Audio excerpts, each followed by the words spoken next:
Bracketology is in session with everyone's favorite dean of bracketology, Joe Lunardi. Joe, if you could just start taking us around the A10. Teams that have the most to gain in Brooklyn and conversely the most to lose in Brooklyn.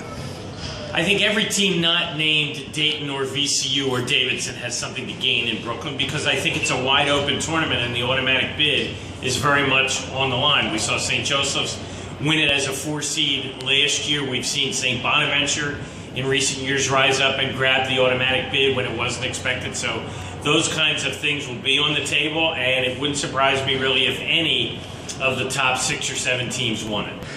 Nationally, I'll ask you the same question. Team that might have the most to lose as conference tournaments start and the most to gain. I think I might defer on that one at least a little bit until we see the end results of the regular season today and tomorrow. But certainly, the most notable bubble teams heading into the rest of this, 36 hours of the regular season. Indiana is now in a big losing streak. Can they hang on? Can Texas move back in at 7-10 in the Big 12? There's some big names there. What about BYU? Did they do enough by winning at Gonzaga? Suppose they lose early in the West Coast Conference tournament.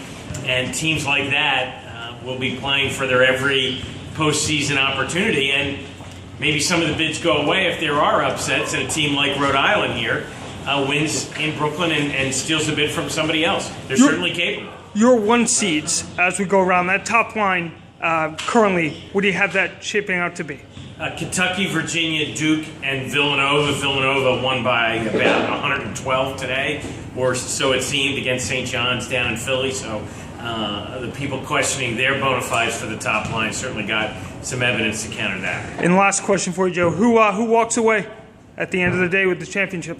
Wow, it's pretty hard to go against Kentucky at this point, but I just feel like